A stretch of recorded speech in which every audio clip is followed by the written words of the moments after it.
За өнөөдөр та нартай зориулаад хүний амьдралын карма буюу үйл өөр бидний амьдралд буцан ирдэг 3 хэлбэрийн талаар танилцуулъя гэж бодлоо.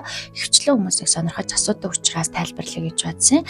За хүний амьдралд санаатаагаар хийсэн таагүй үйлдэлийн үйл өөрийн карма буцаж ирдэг. Нэгт нь шууд утгаараа. Тэр нь юу вэ гэхээр та хэн нэгэн таагүй үйлдэл үзүүлсэн яг тэр дороо ч юм уу нэг удалгүйгээр буцаагаад тэр танд таагүй үйлдэл нь өөр ямар нэгэн хэлбэрээр орж ирж байгааг шууд утгаараа ирж байгаа гэж ойлгож болно.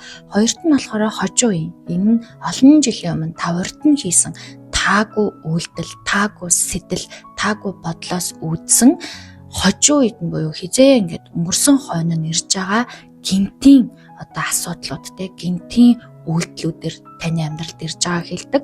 Гуравт нь бол туршлах хэлбэрээр юу гэсэн үг вэ гэхээр яг тэр амьдралдаа та өөрөө яг тэр зүйлээ давн туулж мэдэж ухаарж сүнсээрээ туулж иж гүн ухааныг ойлгож авч байгаа хэлбэрийг үйл өөрийн 3 хэлбэр гэж нэрлэдэг байгаа.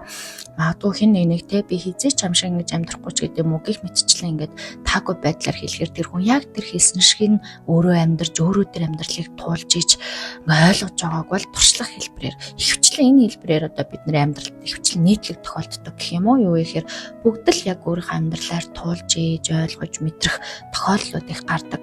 Энэ үйл өөрийн эргэж ирээд байгаа 3 хэлбэрийг хэрхэн яаж өөрчилж, шинжилж, сайжруулж болох вэ гэхээр үйл өөр гэдэг бол хувь тавилан биш. Эсвэргээрээ таны сонголтоос хамаарсан үр дүн гэж үздэг. Тэгэхээр та өнөөдрийг юу хийж өнгөрүүлэхийг сонгох боломжтой. Өнөөдрийг ад жаргалтай инээж өнгөрүүлэх юм уу те? Эсвэл бусдад тусалж өнгөрүүлэх юм уу? Эсвэл бусдын зовлонгтой ингээд тусалж, бусдад зөвлөж, бусдыг хайрлаж өнгөрүүлэх юм уу? Бодлоо зэгцэлж, анхаарч өнгөрүүлэх юм уу ч гэдэг юм уу? Ингээд таны хийж байгаа үйл бүхэн таны сонголтоос хамаарж байгаа. Энэ сонголтоос хамаарсан эрчим буцаагаад танд гэрэл болж ирдэг. Буцаагаад танд ивэл болж ирдэг.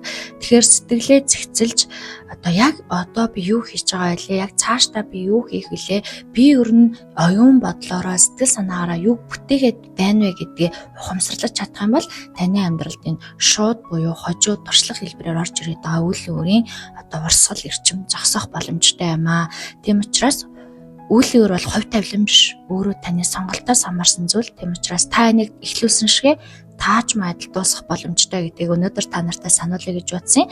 Тэгэхээр яг одоо өнөөдөр юу хийж гэн, яг одоо амьдралдаа юу хийж бүтээж гэн, яг одоо юу сэтэж, яг одоо бусдтай харилцах, хүн хоорондын харилцаатай нь ямар байна вэ гэдгээ дахин бодож шаардлагатай бол засаж залруулаарай гэж та нартай зөвлөмөр нь. Ингээд та нартай амжилт хүсье.